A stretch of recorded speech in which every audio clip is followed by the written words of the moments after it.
Good morning বন্ধুরা, welcome back to my new blog. কেমন আছো তোমরা সবাই? আশা করি সকলে খুব ভালো আছো, সুস্থ আছো। আমরাও বেশ ভালো আছি। দিনটা হচ্ছে 12ই নভেম্বর, মঙ্গলবার। বাজে এখন সকাল 6:30। তোমাদেরকে সঙ্গে নিয়ে এখন থেকে আজকের ব্লগটা শুরু করছি। তোমরা পুরো ব্লগটা জুড়ে সাথে থাকো। আশা করি তোমাদের আজকের ব্লগটা খুব ভালো লাগবে। বাসি কাজকর্ম সেরে ফ্রেশ হয়ে নিলাম, নিয়ে দেখো এখন রান্নাঘরে চলে এসেছি। আজকে আর তোমাদের সাথে বাসি কাজকর্ম কিছুই শেয়ার করা হয়নি, তো ভাবলাম যে একেবারে ফ্রেশ ট্রেশ হয়ে তারপরেই ব্লগটা স্টার্ট করি। তো এখন কিচেন কাউন্টার টপটা ভালো করে মুছে নিচ্ছি, সাথে করে ডাইনিং টেবিলটা।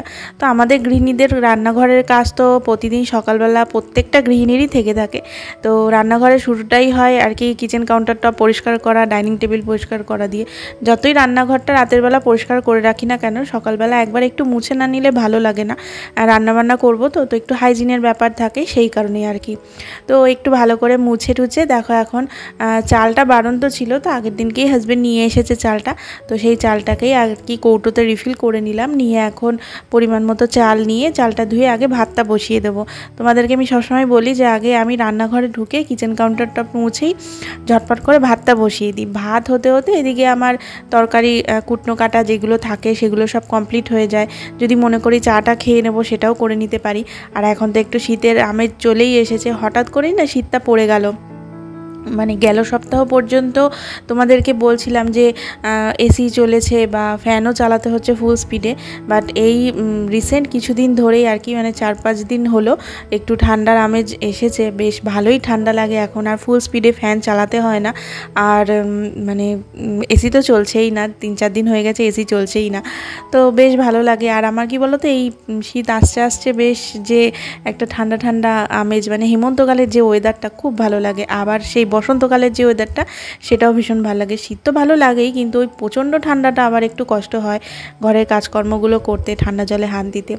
তো যাই হোক, সব কিছুকেই মানে মেনে মানিয়েই চলতে হবে। গরমটাও যেমন সহ্য করেছি, তেমন শীতটাকেও ঠিকঠাকভাবে কাটিয়ে দিতে পারলেই হলো। আসলে কি বলো তো, আমার একটু ঠান্ডার ধাস, তো ওই বেশি ঠান্ডা পড়লে না আবার সর্দি টর্দি লেগে যাওয়ার সম্ভাবনা থাকে, সেই কারণেই আর কি একটু ভয়ে ভয়ে থাকি। তো যাই হোক, দেখো তোমাদের সাথে বকবক করতে করতে আমার কিন্তু ওইদিকে ভাতও বসে গেছে, আর একটু আমি চাও খেয়ে নিলাম। যেটা বলছিলাম, এখন ঠান্ডা ঠান্ডা ওয়েদার, তো আগে যতক্ষণ চা না খাবো ভালো লাগে না। তাই চাটা খেয়ে একটু না আমি জল রেখেছিলাম, মানে ওই চাল ধোয়ার জল গামলায় স্টোর করে রেখেছিলাম গাছগুলোতে দেওয়ার জন্য। এখন তো শীতের সিজন, ফুল তো হচ্ছেই না, আর পাতাগুলো ঝরে ঝরে যাচ্ছে, কেমন যেন লাগছে। আর টানের সময় তো গাছের মানে মাটিটা না একদম শক্ত হয়েছিল, তো ভাবলাম যে একটু গাছের ওই চাল ধোয়ার জলটা যদি একটু দিলে ভালো হয়, তাই জন্য একটু চাল ধোয়া জল দিলাম। দিয়ে এখন ঘরে এসে কুটনো কেটে নিয়েছি। এখন দেখো ওদিকে প্রেশার কুকারে আলু সিদ্ধ হতে দিয়ে দিয়েছি, আর আমার ভাতও কিন্তু হয়ে গেছে। ভাতটাকে নামিয়ে এখানে রান্নাটাও বসিয়ে দেবো, মানে আজকে তো নিরামিষ রান্না হবে। ওদিকে ফুলকপিটা আর কি ভাপাতে বসালাম, আর এখানে দেখো কড়াই বসিয়ে দিয়েছি। আজকে করব দই পটল, আর তার সাথে ফুলকপি আলু দিয়ে যে নিরামিষ তরকারিটা হয় সেটা। তো শীতের প্রথম ফুলকপি, তোমাদেরকে রোববার দিনই বলছিলাম যে মরশুমের প্রথম ফুলকপি এসছে। আর ফুলকপি হচ্ছে শীতের সব সবজির মধ্যে আমার সবচেয়ে প্রিয় একটা সবজি। ফুলকপি খেতে আমার ভীষণ ভালো লাগে। মানে সব সবজির একটা একঘেয়েমি চলে আসে খেতে খেতে, কিন্তু আমার কেন জানি না ফুলকপির প্রতি একঘেয়েমি কেন আসে না। মানে যত খাই ততই মনে হয় যেন কম খাওয়া হয়ে গেল। যদি পারতাম, যদি সারা বছরের জন্য স্টোর করে রাখতে, তাহলে তো খুবই ভালো হতো, কিন্তু সেটা আর হয় না। আর এখন সব সবজি মোটামুটি সারা বছরই পাওয়া যায়। আর আমাদের মদনপুর হচ্ছে ফুলকপির জন্য বিখ্যাত, কিন্তু বিখ্যাত হলে কি হবে, আমাদের এখানেই ফুলকপির দামটা সবচেয়ে বেশি থাকে। ওই একটা মানে প্রবাদ আছে না, যে গৃহযোগী ভিক পায় না, আমাদের অবস্থাও হয়েছে ঠিক তাই। তো আমাদের এখানকার ফুলকপি সব জায়গায় চলে যায়, বাট আমাদের এখানকার ফুলকপি হওয়া সত্ত্বেও মানে দামে আমাদেরকে একটুখানি মানে প্রবলেমে পড়তে হয়, দামটা মানে অধিক পরিমাণে আর কি অন্যান্য জায়গার তুলনায়। তো যাই হোক, এই রিসেন্ট কিছু বছর ধরেই সেটা লক্ষ্য করছি, আগে এতটা চড়া দাম ছিল না। তো যাই হোক, এই হচ্ছে ব্যাপার, সব কিছুরই এখন দাম বাড়ছে, তো এটার কেন দাম বাড়বে না। তো দেখো তোমাদের সাথে রান্নার রেসিপি শেয়ার করব, তার বদলে আমি অন্য গল্প করতে ব্যস্ত হয়ে পড়েছিলাম। তো ওইদিকে দই পটলটা তো হচ্ছে দেখলে, আর আমি কিন্তু প্রথমেই পটলটা আর ফুলকপিটা ভাপিয়ে একটুখানি ভেজে নিয়েছিলাম, আর সাইড বাই সাইড দই পটলও বানানো শুরু করে দিয়েছি ফ্রাইং প্যানটার মধ্যে। আর এইদিকে দেখো ফুলকপি আলুর যে মশলাটা সেটাও কষতে দিয়েছি। তো সিম্পল ফুলকপি আলুর ঝোল নিরামিষভাবে কিভাবে করে তোমরা সবাই জানো, তাও আমি স্টেপ বাই স্টেপ যেভাবে রান্নাটা করেছি সেইটাই তোমাদের সাথে ভিডিওর মধ্যে দিয়ে শেয়ার করেছি। তো প্রথমে কড়াইতে একটু সর্ষের তেলের মধ্যে গোটা জিরে, তেজপাতা, শুকনো লঙ্কা ফোড়ন দিয়ে আদা, কাঁচা লঙ্কা আর টমেটো বাটা দিয়েছিলাম। তো ওই বাটাটা একটু ভাজা ভাজা হয়ে যাওয়ার পরে রেগুলার যে গুঁড়ো মশলাগুলো হয়, নুন, হলুদ, লঙ্কার গুঁড়ো, কাশ্মীরের চিলি পাউডার, একটু জিরের গুঁড়ো দিয়ে একটু সামান্য চিনি দিয়ে ভালো করে কষিয়েছি। কষিয়ে নিয়ে এখন দেখো সেদ্ধ করে রাখা আলুটা দিয়ে একটু ভালো করে মশলার সাথে কষিয়ে নেব। আর সাইড বাই সাইড তো আমার দই পটলের মশলাটাও কষে গেছিলো। তো একটু না আলু দিয়েছি, আলুটা অপশনাল, আমাদের বাড়িতে আলু ছাড়া আবার কোনো রান্নাই চলবে না, আলুটা মানে থাকতেই হবে। আর সত্যি বলতে পটল জিনিসটা না আমার একদমই ভালো লাগে না, তো ওই জন্যই মেনলি আমার জন্যই আর কি একটু আলুটা দিই। ওই মানে পটলটা খেতে ভালো লাগে না, ওই জন্য আলুটা দিয়ে আর কি যাতে খাওয়া যায় সেই জন্য তো অল্প করে একটু আলু দিয়েছি। তো এখানে দেখো মশলার সাথে আলুটা কষে গেছিলো, তো ভেজে রাখা পটলটাও দিয়ে দিলাম, দিয়ে ভালো করে মশলার সাথে কষিয়ে নামানোর আগে একটুখানি ঘি আর একটু গরম মশলা দিয়ে একটু নাড়াচাড়া করে নামিয়ে নেব। আর এখানে আমার আলুর সাথেও মশলাটা ভালো মতো কষে গেছে, তারপরে ভেজে রাখা ফুলকপিগুলো দিয়েও একটু কিছুক্ষণ কষাবো। আর এখন প্রথম তো ফুলকপিটা বেশ সুন্দর খেতে লাগে, সুন্দর করে যদি একটু ভেজে নেওয়া যায় ভাপিয়ে নিয়ে খেতে বেশ ভালো লাগে। আবার যখন একটু শীতটা মাঝামাঝি চলে যাবে তখন আবার ফুলকপির টেস্টটা এতটা ভালো থাকে না, কিন্তু এই শুরুর টাইমটাতে বেশ ভালো লাগে খেতে। তো যাই হোক দেখো আমি একটু জল গরম করে নিয়েছিলাম, তো গরম জল দিয়ে দিলাম। আর তরকারিতে না গরম জলটা দিলেই বেশি ভালো, তাতে কি অনেক দিক দিয়ে সুবিধা। প্রথমত তো তরকারির টেস্ট ভালো হয়, আর গ্যাসটাও কম পড়ে, মানে জলটা ফুটতে, ঠান্ডা জল দিলে সেটা ফুটতেও তো টাইম লাগে, তো গ্যাসটাও কম পড়ে, তো ঝটপট করে হয়েও যায়। তো জন্য গরম জল দিয়ে একটু ফুটতে দিয়ে নামানোর আগে একটু ঘি, গরম মশলা, সামান্য একটু চিনি দিয়ে ফুটিয়ে নামিয়ে নেব। আর এখানে আমার দই পটলও হয়ে গেছে। তো দই পটলের কালারটা কেমন হয়েছে দেখে বলো, মানে দেখেই তো মনে হচ্ছে যে খেতে টেস্টি হবে। তো যাই হোক দই পটলটা ভালোই হয়, যেহেতু একটু হিং দিই, তো হিংয়ের ফোড়নটা দিলে পরে খুব সুন্দর একটা গন্ধ আসে, আর একটু মিষ্টি মিষ্টি টক হয়, তো খেতে বেশ ভালো লাগে। আর আমার ফুলকপি আলুর ঝোলটাও হয়ে গেছে, তো ওটাও নামিয়ে নিয়েছি। নিয়ে এখন দেখো হাজব্যান্ডের ভাতটা বেড়ে ঠান্ডা হতে দিচ্ছি। আর এখন পুটুকে যেহেতু সকালের দিকে একদম ঘরে ছাড়াই থাকে, ওকে খাঁচায় খুব একটা আটকাই না, একদম সকালবেলা আটকে রাখি, ঘর ঝাড় দিতে দেয় না, ঝাঁটার সাথে সাথে ঘুরে বেড়ায়, তো ওই জন্য ঘর ঝাড় দেওয়ার আগে না ওকে একটুখানি খাঁচায় আটকে রাখি, তারপরে ওকে ছেড়ে দিই।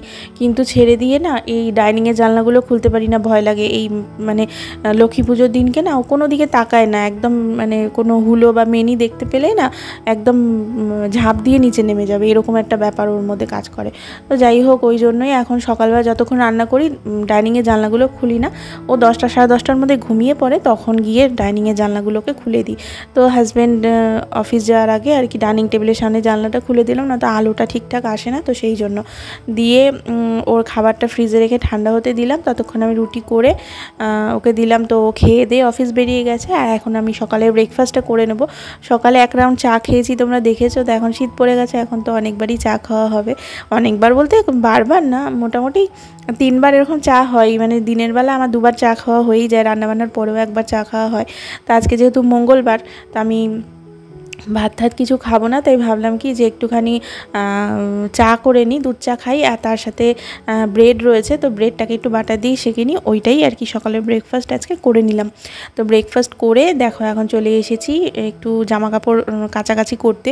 তো এইগুলো না ফ্রিজের কভার ছিল, তো ফ্রিজটাকে নিচে নিয়ে যাওয়ার পরে এই কভারগুলোকে তুলে আর কি ভিজিয়ে দিয়েছিলাম সকালবেলাতেই, তো ওগুলো ভালো মতো গরম জলে ভিজে গেছিলো, সাথে করে কয়েকটা নাইটিও আর কি কেচে দিলাম। তো সেইগুলোকেই আর কি মেলে দিয়েছি, কারণ এখন বেলা ছোট, তো মোটামুটি 2-2-2:30-এর মধ্যেই আর কি সূর্যের তেজটা আস্তে আস্তে কমতে থাকে।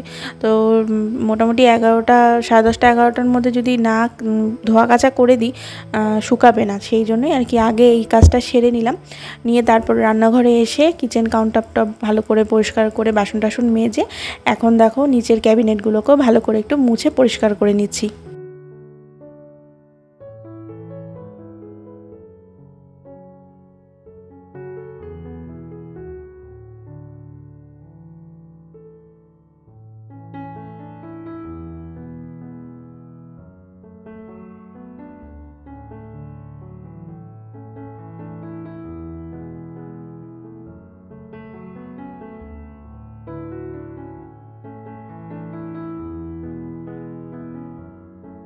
কিচেন কাউন্টার টপটা মুছে এখন দেখো এই ক্রকারি ইউনিটগুলোকে একটু ভালো করে মুছে নিচ্ছি। তার কারণ কি বলো তো, এই শীতকালে একটা সমস্যা, প্রচণ্ড পরিমাণে ধুলো হয়, বৃষ্টি সেরকম হয় না, রাস্তাঘাটে এত ধুলো হবে। আর রাস্তার পাড়ে যাদের বাড়ি আছে তারা আমার কথাটা খুব ভালো মতো বুঝতে পারবে। এত পরিমাণে ধুলো হয় না, যতই দরজা জানলা বন্ধ করে রাখি না কেন তবুও ধুলোর হাত থেকে মানে নিস্তার নেই একদমই। মানে একবেলায় যদি ভালো করে ডাস্টিং না করা হয় দেখতে এত বাজে লাগে, মনে হয় কতদিন ঘরে ধুলো টুলো ঝাড়া হয় না। তো সেই জন্যই আর কি আগে আমি কি বলতো এত পরিষ্কার করতাম না, মানে প্রতিদিন আর কি সব কিছু পরিষ্কার করতাম না, কিন্তু এখন আবার মানে প্রতিদিনই একটুখানি ঝাড়াঝাড়ি করতে হবে, নয়তো এত ধুলো দেখতে না খুব বাজে লাগে। এই কয়দিন করতাম না, মানে মাঝখানে খুব শরীরটা খারাপ হয়ে গেছিলো সব কিছু একসাথে করতে গিয়ে। কিন্তু এখন আবার শীতটা পড়েছে যেহেতু না, ওই হালকা ফুলকা ভাবে একটুখানি ডাস্টিং করে রাখতেই হবে, কারণ আমার যে ডাস্টারটা কিনেছি নতুন, ওটা দিয়ে করতে খুব একটা অসুবিধা হয় না। আর প্রতিদিনেরটা প্রতিদিন করলে পরে কোনো সমস্যা নেই। তো সেই জন্যই আর কি ভেবেছি ওইটা দিয়েই আর কি হালকা ফুলকা একটু ঝাড়াঝাড়ি করে নেব। তো আজকে যেহেতু কিচেন ক্যাবিনেটটা পরিষ্কার করলাম, তো ভাবলাম কলিন দিয়ে একবার ভালো করে একটুখানি পরিষ্কার করে দিই। তো দুদিন বাদে বাদে কলিন দিয়ে পরিষ্কার করব, আর রেগুলার ওরকম ডাস্টার দিয়ে একটু ভালো করে ঝেড়ে দিলে একদম পরিষ্কার হয়ে যাবে। তো বিছানার চাদরটা অনেক দিন ধরে চেঞ্জ করা হয়নি, সেই কালী পুজোর আগে পেতেছিলাম। তো ভাবলাম যে এটাকে তুলে একবারে ঝেড়ে ঝুড়ে নতুন চাদর পেতে দিই, ঘরটাকেও একটু ভালো করে ডাস্টিংটাও করে নিই, বেশ ভালোই হবে। আর আমার বিছানার চাদর যেদিনকে চেঞ্জ করি সেদিনকে তো ঘরের সমস্ত ফার্নিচারই একটু ভালো করে ডাস্টিং করে নিই। তো এই যে ফুল ঝাড়ুটা দেখছো, মানে ফুল ঝাড়ু না, এটাকে কী বলে, হাত ঝাড়ু যাই হোক, এই ডাস্টারটা না খুব কাজে লাগে, খুব কাজে লাগে, মানে এত ভালো পরিষ্কার হয়, হালকা ফুলকা ঝুল থেকে শুরু করে ধুলো থেকে শুরু করে সব কিছু খুব সুন্দরভাবে পরিষ্কার হয়ে যায়। তো ওইটা দিয়েই আমি একটু ভালো করে ঝাড়াঝাড়ি করে নিলাম। আর আমার ড্রেসিং টেবিলটাকেও ভালো করে একটুখানি মুছে নিলাম। তো কলিন দিয়েই মুছেছি, সাথে করে কাগজ দিয়ে মুছেছি, মানে কলিন আর কাগজ দিয়ে কাচ মুছলে না খুব ভালো পরিষ্কার হয়, কোনো শুকনো সুতির কাপড়ের থেকেও কাগজে ভালো পরিষ্কার হয়। তো ঘরটা ভালো করে পরিষ্কার করে এখন দেখো এই দরজাগুলোকে একটু ভালো করে মুছে নিচ্ছি। কাঠের দরজা তো মানে এক টাইম পর দেখবে যে শাইন ব্যাপারটা থাকে সেটা কিন্তু আর থাকে না, মানে গ্লেজটা কেমন জানি না চলে যায়।